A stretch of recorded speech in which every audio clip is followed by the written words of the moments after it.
Why dip it up when you can dive right in? Why let things simmer when you can cook up a storm? Why live life in half measures when you can live it to the brim?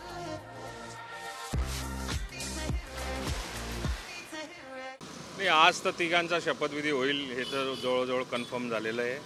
2 उपमुख्यमंत्री आणि 1 मुख्यमंत्र्यांचा शपथविधी आज होईल आणि पुढच्या 2 दिवसामध्ये 7 आणि 8 तारखेला सगळ्या आमदारांचा विधानभवनामध्ये जो शपथविधी जो आमदार झाल्यानंतर करायचा असतो त्याची एक तयारी. त्याच्यानंतर मग संध्याकाळी कॅबिनेट झाल्यानंतर पुढे अध्यक्षाची निवड कशी असेल, राज्यपालांचं अभिभाषण कशी असेल आणि मग उद्या पुढच्या अधिवेशनाची तयारी काय या बाबतीमध्ये साधारण दादांनी चर्चा केली आणि आमदारांना सूचनाही दिल्या. 2 दिवसामध्ये आपला शपथविधी उरकवायचा आहे. खरं तर राज्यभरातून सगळेच आमदार मुंबईत आलेले आहेत, कार्यकर्ते मुंबईत आलेले आहेत. अशा वेळी जेव्हा खातेवाटपाची चर्चा चालू होती तेव्हा केवळ तिघांचा शपथविधी होती. नाही, आता हा विषय जो आहे तो शेवटी मोदी साहेबांची अवेलेबिलिटी कशी असणार आहे, आता किती मंत्र्यांनी शपथविधी घ्यायचा याच्या बाबतीमध्ये जो काही निर्णय झाला असेल त्याला इम्प्लिमेंट कसा करायचा आणि त्याच्याबरोबरच आमदारांच्याही शपथविधीला तेवढंच महत्त्व असल्यामुळे आमदारांचा एकदा शपथविधी पार पडल्यानंतर अधिवेशनाच्या अगोदर मंत्रिमंडळाचा विस्तार नक्की होईल. पण मग काही आमदार नाराज आहेत खातेवाटपावरून, त्याच्यामुळे लांबणीवर पडलेलं नाही, अजिबात नाही. कुठल्याच आमदारांचं इथे खातेवाटपांची इथे मंत्रिमंडळामध्ये कुठल्या आमदारांना शपथविधी घ्यायला मिळणार हेच माहिती नाही तर खातेवाटपाचा फार लांबचा विषय. त्यामुळे तसला काही विषय नाही कुठलाच.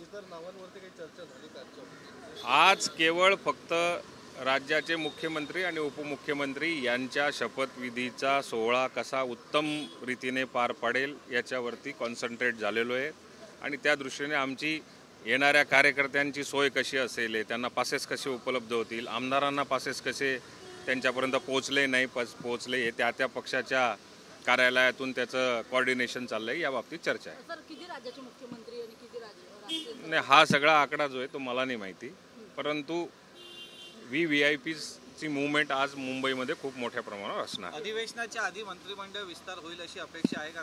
100% अधिवेशनाच्या आधी मंत्रिमंडळाचा विस्तार होईल. त्यामध्ये संपूर्ण NDAच्या घटकांशी चर्चा होईल आणि त्याच्यानंतर हा निर्णय एकत्रित घेतला जाईल. गेल्या वेळच्या सरकारमध्ये जे मंत्री होते त्यांची पुन्हा वर्णी लागण्याची कितपत शक्यता वाटते? नाही, ज्याला वाटतं त्यांना सगळ्यांची वर्णी लागली पाहिजे. मग ते गेल्या वेळी असो किंवा भविष्यात कोणी असो सगळ्यांची वर्णी लागली पाहिजे. सगळ्यांना शुभेच्छा आमच्याकडनं आहेत. महायुतीमध्ये राष्ट्रवादी किती जागा मागताय, म्हणजे किती खाती मागताय मंत्रीपद, राज्यमंत्रीपद? मागणं न मागणं आमचा तर काही त्याच्यात बोलण्याचा संबंध येत नाही. ते पक्षाचे नेते जे असतील ते ठरवतील आणि सगळ्या जागा जर का दिल्या तर काही आम्हाला आनंदच आहे त्याच्यात.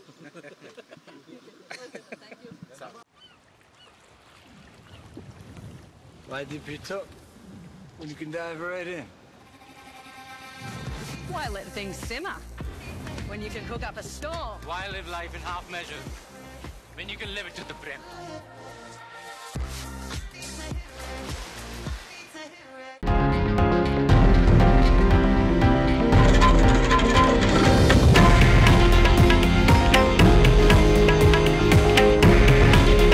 हे आहे देशातील नंबर 1 न्यूज नेटवर्क आणि आपण पाहत आहात TV9 मराठी.